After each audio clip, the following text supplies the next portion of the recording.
If you've ever wanted to know what suburbia would look like if you removed all the houses, all the fences, basically everything man-made apart from roads and telephone wires, this would be it.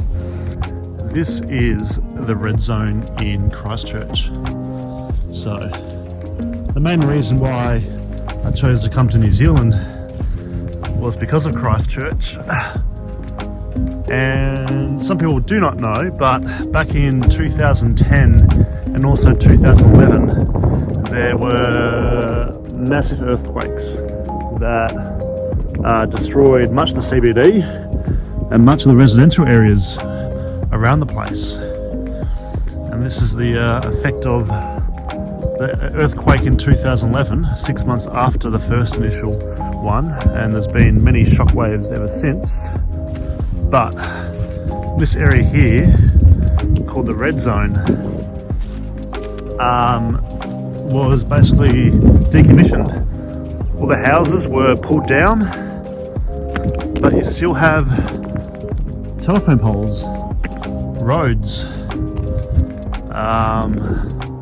and then also you've got like lines or rows of trees and vegetation which would have, you know, designated one person's property from the other.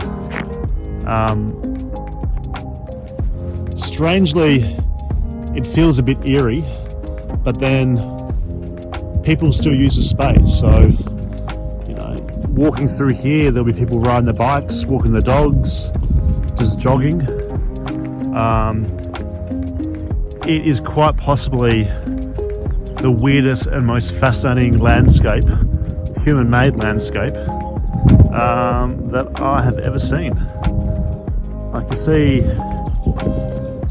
like pictures of Detroit with like large houses being overgrown, which is similar to this, but the houses disappeared. There's nothing here. There's like little fossils of what used to be here. I'm hoping at some stage, oh, here we go. This is how the community's kind of taken over. Here's some beehives.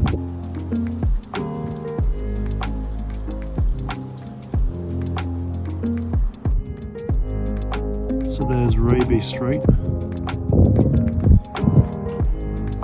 Here's the driveway access, no doubt to someone's home.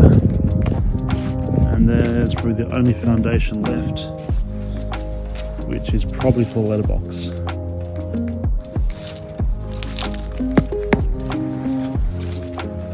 He remained.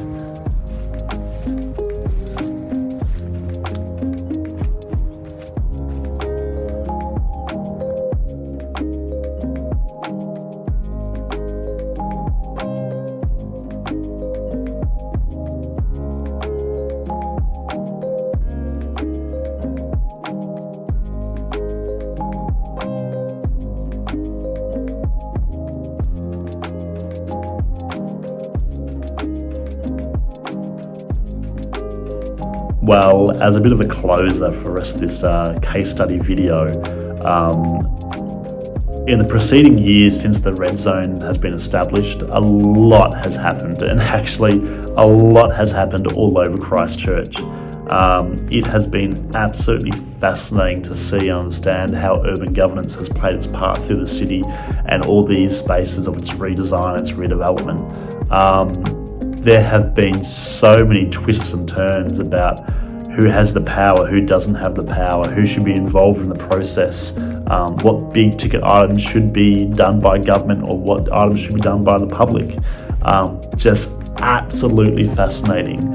But in particular for the red zone, in August of 2019, the central or national government here basically approved a plan that was brought through Regenerate Christchurch, which has a lot of community input and consultation.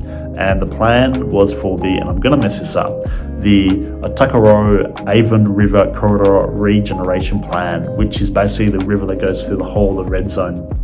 Now, for the 18 kilometre stretch, and then plus 150 meters